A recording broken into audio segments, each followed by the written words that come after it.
What's hurt this old lady? Get her. She's old and white and likes black people. The fuck is wrong with them? I can't. Whew, it's comical if it wasn't so terrifying.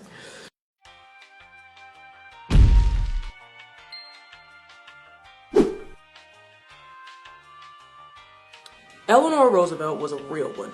She was the niece of Teddy Roosevelt and wife of Franklin Delano Roosevelt, making her the longest-serving First Lady in history. She was also the first United States delegate to the United Nations General Assembly and was an all-around, down-ass bitch who was ahead of her time. When FDR took office in 1933, Eleanor said, "Let me go ahead and join the National Association for the Advancement of Colored People," and worked closely with NAACP President Walter White in trying to pass an anti-lynching bill.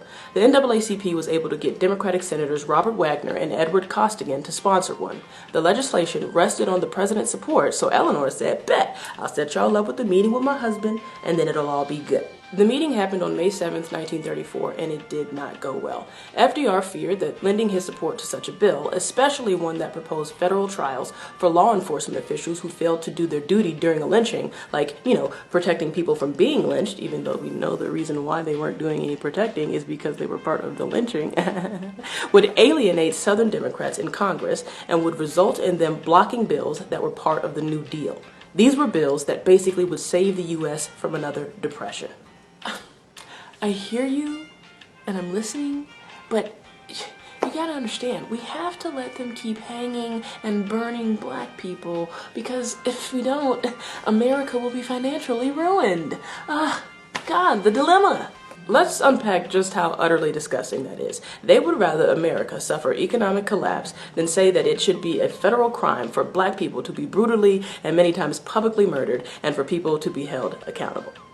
You see why we say Black Lives Matter? You see why? Because historically, they didn't. So if we're not just talking out of our ass. But I digress. Throughout his presidency, FDR never gave his support to any anti-lynching bill. White men in history. Look close enough and you'll be smacked in the face with disappointment. Whenever a new anti-lynching bill was introduced, it would be filibustered like you wouldn't believe and would end up dying on the Senate floor. During a 1937 filibuster of another anti-lynching bill, Eleanor Roosevelt sat in the Senate gallery for days listening to that shit, thinking, ain't this about a bitch? She couldn't help to secure that win, but she never stopped stepping up to the motherfucking plate.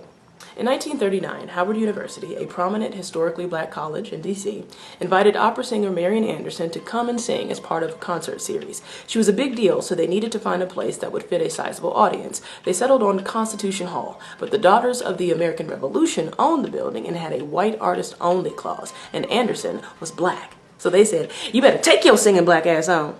Yeah!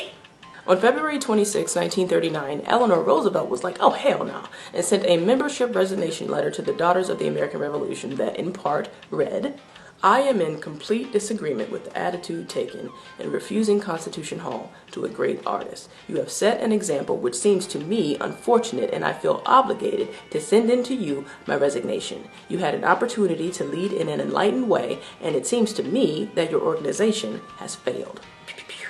Shots fired. First Lady.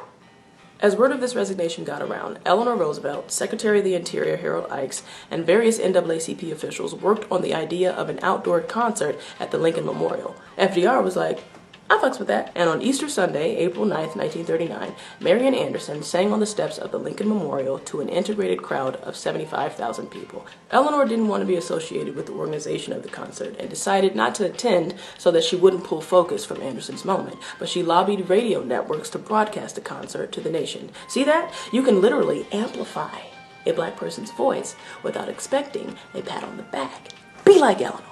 All right, I'm gonna throw some other stuff out there. In 1935, she appointed her good friend and civil rights activist Mary McLeod Bethune to the National Advisory Committee of the National Youth Organization, and eventually, Mary became the organizer of the Federal Council of Negro Affairs, which was a group of black people who served as public policy advisors to FDR. Boom. This picture that she requested to be taken with 2 black honor guards at Howard University made the rounds, and racists lost their shit. In November 1938, she showed up at the Southern Conference for Human Welfare in Birmingham, Alabama, and moved her chair to the center of the aisle between the whites-only and colored-only sections. Hello, fellow whites. Hi, black people. Shall I take notes? Wild that a meeting on human welfare was segregated in the first place, but okay.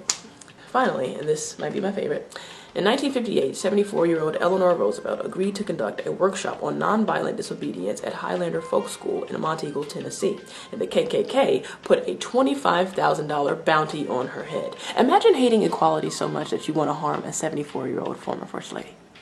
Let's hurt this old lady. Get her. She's old and white and likes black people. What the fuck is wrong with them? I can't.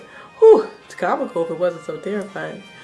Anywho, the FBI and bum-ass J. Edgar Hoover, who had been investigating her for years and caught wind of this, said, "Good luck and Godspeed, you're on your own." Eleanor was like, "I'm cool with that," and went anyway. A queen. This is just one faction of Eleanor Roosevelt's goodwill. Homegirl was a good egg. Gender equality, racial equality. She didn't fuck with her husband's irrational, fear-based decision to place Japanese Americans in internment camps after Pearl Harbor, but that's a whole other story, and I guarantee you I will get into that in another video because it is so important and needs to be talked about. But she was about it, and her examples stand the test of time. So take some notes from Eleanor Roosevelt. Everyone.